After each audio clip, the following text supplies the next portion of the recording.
تصور کریں کہ کسی انسان کو ایک ایسی پیشکش ملے جہاں اس کو صرف ایک رات یعنی محض چند گھنٹے محنت کرنی ہو۔ اچھا، صرف چند گھنٹے؟ ہاں، صرف چند گھنٹے، اور اس کے بدلے میں اس کو جو منافع ملے نا وہ اس کی آنے والی 83 سال کی کمائی کے برابر ہو۔ واو، 83 سال! یہ تو مطلب کسی بھی عام دنیا کے حساب کتاب سے بالکل ناممکن لگتا ہے۔ ایگزیکٹلی، کسی بھی بزنس کا لاجک یا میتھس کا کوئی اصول اس کی اجازت نہیں دیتا۔ لیکن آج کی اس گفتگو میں، آج کے اس ڈیپ ڈائیو میں ہم جن سورسز کا جائزہ لے رہے ہیں نا، اس میں یہ کوئی فرضی کہانی نہیں ہے۔ صحیح، یہ ایک ٹھوس وعدہ ہے۔ بالکل۔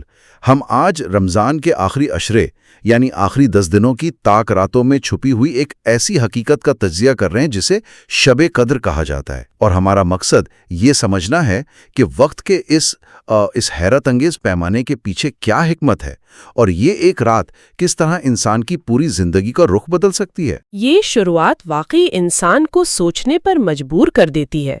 جب ہم اس فراہم کردہ مواد کو دیکھتے ہیں تو سب سے پہلی چیز جو سامنے آتی ہے وہ وقت کا یہ غیر معمولی تصور ہی ہے۔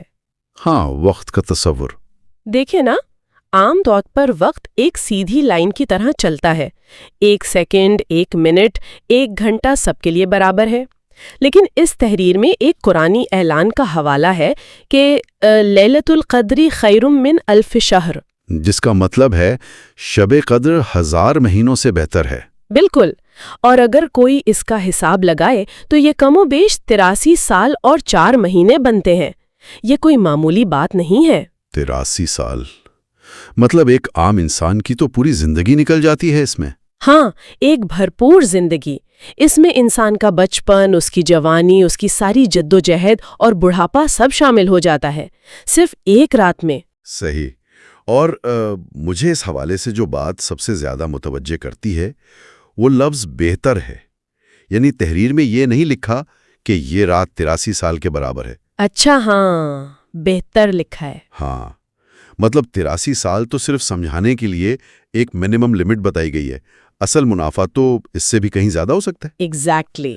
اگر ہم اس کو آج کے بزنس یا فائنینشیل انویسٹمنٹ کی زبان میں سمجھیں تو یہ ایک ایسی پیشکش ہے جہاں انویسٹمنٹ نہ ہونے کے برابر ہے، لیکن جو ریٹرن آن انویسٹمنٹ ہے نا وہ ہماری سوچ سے بھی باہر ہے۔ بالکل، لیکن یہاں ایک خطرہ بھی ہے اس سوچ میں۔ کیسا خطرہ؟ دیکھیں، اگر ہم اس کو صرف ایک میتھس کا فارمولا بنا لیں کہ بس ایک اکاؤنٹ میں نیکیاں جمع ہو رہی ہیں تو یہ بڑا مصنوعی اور مشینی سا لگنے لگتا ہے۔ ہاں، جیسے ہم بینک میں پیسے ڈپوزٹ کر رہے ہوں، ایک پوائنٹ کے بعد وہ بے جان سا لگتا ہے۔ صحیح کہا، اور ہمارا جو سورس مٹیریل ہے وہ اس بات کی بہت واضح تردید کرتا ہے کہ یہ کوئی مشینی عمل ہے۔ وہ کیسے؟ تحریر میں رسول اللہ صلی اللہ علیہ وآلہ وسلم کی ایک حدیث بیان کی گئی ہے۔ اس کے مطابق جو شخص اس رات میں ایمان اور ثواب کی نیت سے قیام کرے اس کے پچھلے تمام گناہ معاف کر دیے جاتے ہیں۔ پچھلے تمام گناہ؟ یعنی صرف آگے کے لیے کچھ جمع نہیں ہو رہا؟ ایگزیکٹلی۔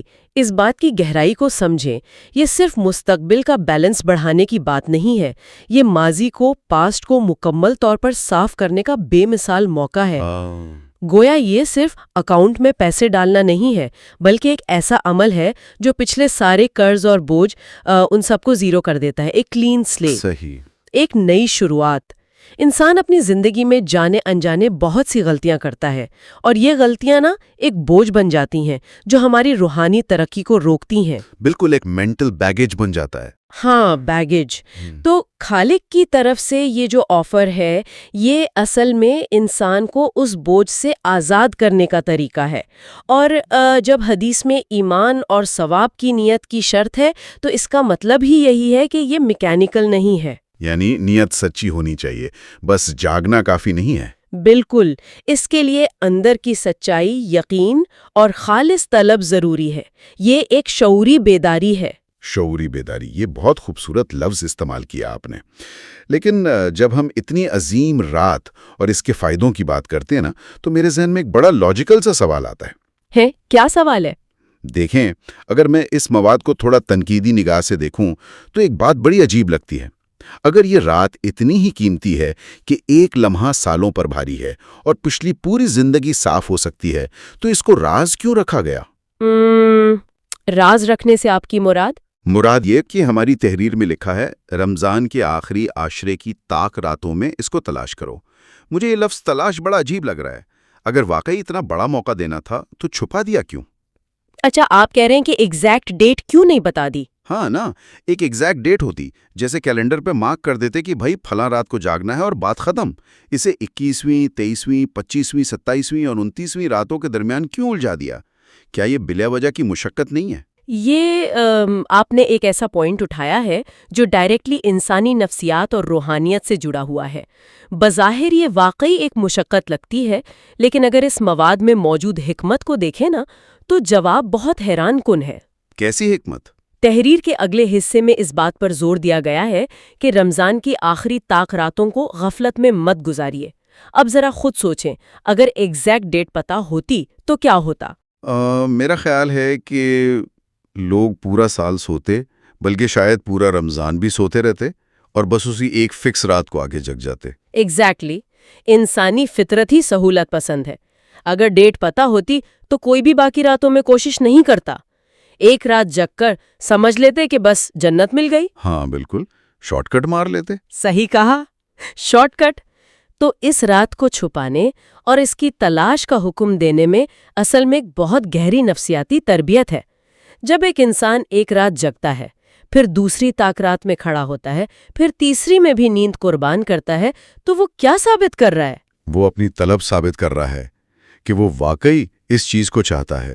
بالکل، وہ عملی ثبوت دے رہا ہے کہ اس کو واقعی اس معافی کی، اس نئی شروعات کی شدید ضرورت ہے۔ یعنی وہ جو 83 سال کا انعام ہے، وہ صرف ایک رات کے جاگنے کا نہیں ہے، بلکہ اس تلاش کے پروسیس کا، اس مسلسل کوشش کا انعام ہے۔ کون اپنی کمفرٹ زون سے نکلنے کو تیار ہے؟ صحیح، اور یہ تلاش کا عمل انسان کو اندر سے مضبوط کرتا ہوگا۔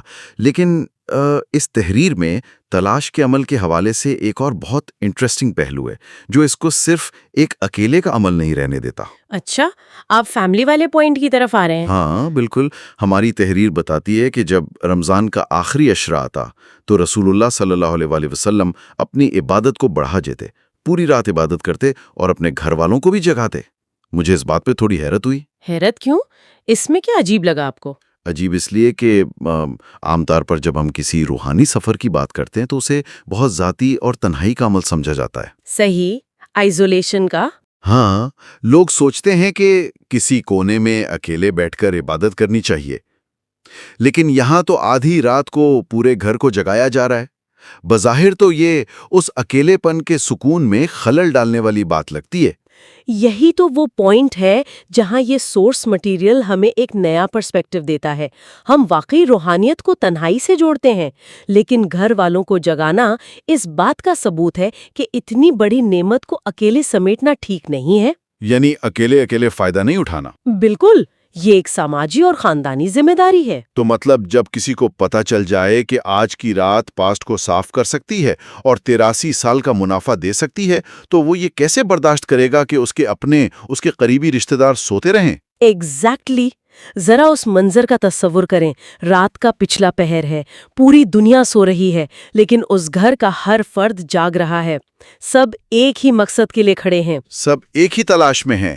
ہاں، یہ مل جل کر کی جانے والی کوشش گھر کے اندر ایک ایسا کنیکشن پیدا کرتی ہے جو کسی اور چیز سے پیدا نہیں ہو سکتا۔ یہ صرف انڈیویجول نہیں، کلیکٹیو بیداری ہے۔ یعنی معافی کا سفر اکیلے نہیں، سب کو ساتھ لے کر چلنے کا نام ہے۔ بہت خوبصورت۔ اچھا، اب اس پوائنٹ پہ آتے ہیں جہاں اصل پریکٹیکل کام شروع ہوتا ہے۔ ہم نے مان لیا کہ تاخرات آ گئی، انسان جاگ گیا، گھر والوں کو بھی جگا لیا۔ اب کرنا کیا ہے؟ صحیح سوال۔ ان چند گھنٹوں کو کیسے یوز کریں کہ وہ 83 سال کا ہدف مل جائے؟ ہماری تحریر میں اس کا بڑا کلیئر آؤٹ لائن ہے: نماز، تلاوت، ذکر اور سب سے بڑھ کر دعا۔ جی ہاں، اور آپ نے غور کیا ہوگا کہ تحریر میں ایک خاص دعا کا ذکر بڑی تاکید سے کیا گیا ہے جو رسول اللہ صلی اللہ علیہ وسلم نے سکھائی تھی۔ ہاں، اللہم انکا عفو تحب العفو فاعف عنی۔ ترجمہ مٹیریل میں کچھ یوں ہے کہ اے اللہ، تو بہت معاف کرنے والا ہے، معاف کرنے کو پسند کرتا ہے، بس مجھے بھی معاف فرما دیں۔ اور یہ دعا میرے لیے اس پورے ڈیپ ڈائیو کا سب سے زیادہ حیران کرنے والا حصہ ہے۔ اس کی نفسیات کمال کی ہے۔ وہ کیسے؟ دیکھیں نا، عام طور پر جب ہم کسی سے کچھ مانگتے ہیں تو اپنی کسی خوبی یا محنت کا حوالہ دیتے ہیں. جیسے میں کہہ سکتا تھا کہ میں ساری رات جاگا ہوں، میں نے اتنی نمازیں پڑھی ہیں تو مجھے معاف کر دے. یا پھر میں اپنے گناہ گنوا کر روتا. لیکن یہاں تو اپنی ذات کو ٹوٹلی مائنس کر دیا گیا ہے. واہ، آپ نے اس دعا کی روح کو بالکل ٹھیک پکڑا ہے. اس میں انسان کا اپنے کسی عمل کا کوئی دعویٰ ہی نہیں ہے. بالکل. انسان کہہ رہا ہے کہ تو معاف کرنے کو پسند کرتا ہے. یہ بڑا انیوزول ہے. ہم خالق کی اسی صفت کا واسطہ دے رہے ہیں جو اس کو خود سب سے زیادہ پسند ہے. صحیح. گویا ہم مان رہے ہیں کہ ہمارے پاس تو کوئی ایسا عمل ہے ہی نہیں جو 83 سال کے برابر ہو سکے. تو ہم خالق کی معافی کے سائے میں پناہ مانگ رہے ہیں کہ چونکہ تجھے معاف کرنا پسند ہے تو اپنی اس پسند کی خاطر میرا ماضی صاف کر دے. یہ ایک انتہائی گہرا اور عاجزی سے بھرا ہوا لاجک ہے. جب انسان یہ مان لیتا ہے کہ میری اپنی کوششوں کی کوئی اوقات نہیں اور وہ مکمل طور پر خالق کی معافی پر بھروسہ کرتا ہے تو وہاں اس کی انا یعنی ایگو بالکل ختم ہو جاتی ہے. اور ایگو ختم ہونا روحانیت کی پہلی شرط ہے. ایگزیکٹلی. جہاں انا ختم ہوتی ہے وہیں سے سچی معافی شروع ہوتی ہے. اور جب ایسی سچی عاجزی اس رات کے ساتھ مل جائے جہاں وقت سمٹ گیا ہے تو نتیجہ کیا نکلتا ہے؟ تحریر کا آخری جملہ اس کا جواب دیتا ہے. ہاں، وہ جملہ واقعی رونگٹے کھڑے کر دینے والا ہے. لکھا ہے، کیا معلوم یہی رات تمہاری مغفرت کا سبب بن جائے اور اللہ تمہاری تقدیر بدل دے. یہ اس پوری بحث کا سب سے پاورفل پوائنٹ ہے. ذرا رک کر سوچیں اس پر. سچ بتاؤں تو مجھے سب سے زیادہ الجھن بھی یہی ہوئی تھی. دیکھیں، پاسٹ کے گناہوں کا معاف ہونا ایک الگ چیز ہے. وہ تو گزر چکا نا. اس کی معافی کا مطلب ہے پرانا کھاتا صاف. لیکن تقدیر بدل جانا، صحیح، یہ تو فیوچر کی بات ہو گئی. ایک رات میں مانگی گئی دعا فیوچر کا رخ کیسے بدل سکتی ہے؟ کیا اس کا مطلب یہ ہے کہ جو کہانی لکھی جا چکی ہے وہ ایک دعا سے دوبارہ لکھی جا سکتی ہے؟ اگر ہم ان سورسز کو سمجھیں نا تو ہاں، اس کا مطلب بالکل یہی ہے. لیکن اس کو سمجھنے کے لیے آپ کو ماضی کی معافی اور آنے والی تقدیر کے کنیکشن کو دیکھنا ہوگا. کنیکشن؟ ہاں، انسان کا ماضی، اس کی غلطیاں اور گناہ اکثر اس کے مستقبل میں سب سے بڑی رکاوٹ ہوتے ہیں. گناہ ایک ایسا بوجھ ہے جو انسان کی سوچ کو نیگیٹو کر دیتے ہیں، ارادے کمزور ہو جاتے ہیں. ایک مایوس انسان ہمیشہ مایوسی کے ہی فیصلے کرتا ہے. یعنی وہ اپنے ہی ماضی کا قیدی بن کر اسی سرکل میں گھومتا رہتا ہے. ایگزیکٹلی. لیکن جب وہ اس توقعات رات میں اس خاص دعا کے ذریعے سچی معافی مانگتا ہے تو وہ اس پاسٹ کے قید خانے سے باہر آ جاتا ہے. اس کا مینٹل بلاک ختم ہو جاتا ہے. صحیح. جب ذہن اور روح سے وہ بوجھ ہٹ جاتا ہے تو اس کی زندگی کی ڈائریکشن آٹومیٹکلی بدل جاتی ہے. اب وہ ایک نیا انسان ہے. تقدیر بدلنے کا مطلب یہی ہے کہ جو شخص کل تک ناکامی یا بھٹکاؤ کے راستے پہ تھا، آج اس ایک رات کی وجہ سے اس کے لیے کامیابی اور سکون کے دروازے کھل گئے ہیں. یعنی انسان کے اندر کا موسم بدلتا ہے تو باہر کی تقدیر خود بخود نئی شکل لے لیتی ہے. بالکل.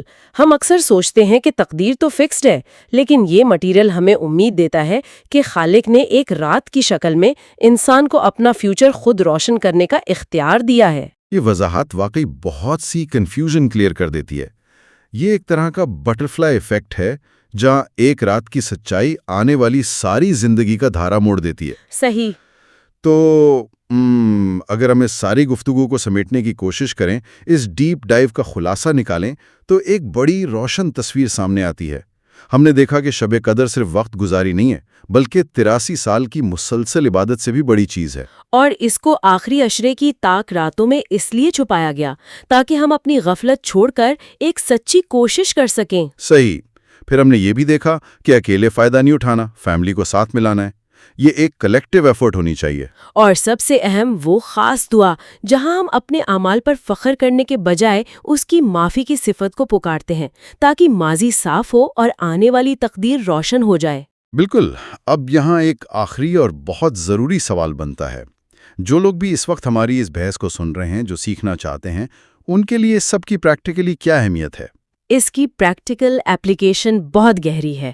آج کا یہ مواد ہمیں یہ سکھاتا ہے کہ اگر صحیح وقت پر، صحیح نیت اور سچے الفاظ کے ساتھ تھوڑی سی بھی کوشش کی جائے تو اس کے حیرت انگیز نتیجے نکل سکتے ہیں. ہاں، اکثر ہم روتے رہتے ہیں کہ منزل نہیں مل رہی۔ ایگزیکٹلی ہم لمبے راستے تلاش کرتے ہیں، تھک جاتے ہیں، لیکن یہ ڈیپ ڈائیو بتاتا ہے کہ اگر فوکس ٹھیک ہو، جیسے تاخراتوں میں رات کی تلاش، اور نیت خالص ہو، تو انسان اپنے سب سے بھاری بوجھ سے آزاد ہو کر اپنی منزل فوراً پا سکتا ہے۔ صحیح کہا، دا پاور آف انٹینشن۔ اور اسی بات کے پیش نظر آج کے اس ڈیپ ڈائیو کو ختم کرنے سے پہلے میں چاہتا ہوں کہ سننے والے ایک لمحے کے لیے رکیں اور ایک ایسی بات پہ غور کریں جو ہمارے آج کے اس سورس مٹیریل سے ہی نکلتی ہے۔ اچھا، وہ کون سی بات ہے؟ دیکھیں، اس تحریر کے مطابق اگر محض ایک رات کی سچی طلب اور عاجزی سے بولے گئے چند الفاظ انسان کا پورا ماضی مٹا سکتے ہیں اور تقدیر بدل سکتے ہیں، تو معاف کیجیے گا، تو کیا ہمیں یہ نہیں سوچنا چاہیے کہ ہماری جو عام روزمرہ کی زندگی ہے اس میں ہماری نیت اور ہمارے الفاظ کی اصل طاقت کیا ہے؟ واو، یہ بہت ڈیپ پوائنٹ ہے نا؟ ہم روزانہ کتنے ہی الفاظ بے سوچے سمجھے بول دیتے ہیں، شاید ہمیں اندازہ ہی نہیں کہ ہمارے الفاظ اور نیتوں میں کتنی بڑی طاقت چھپی ہوئی ہے۔ واقعی ہم جو الفاظ اور نیت ڈیلی بیسس پہ یوز کر رہے ہیں وہ بھی تو روز ہماری تقدیر بنا یا بگاڑ رہے ہیں نا۔ اس رات کا پیغام صرف ایک رات کا نہیں ہے، بلکہ اس شعور کا ہے جو ہر وقت ہمارے ساتھ رہنا چاہیے۔ بالکل، اور اسی سوچ کے ساتھ وقت کا وہ کانسیپٹ جہاں سے ہم نے شروع کیا تھا وہ مکمل طور پر بدل جاتا ہے۔ یہ بظاہر ایک رات ہے، لیکن حقیقت میں یہ پوری زندگی سے بڑی ہے۔ اس پر ضرور غور کیجیے گا۔ آج کی اس گفتگو میں بس اتنا ہی، ملتے ہیں اگلے ڈیپ ڈائیو میں۔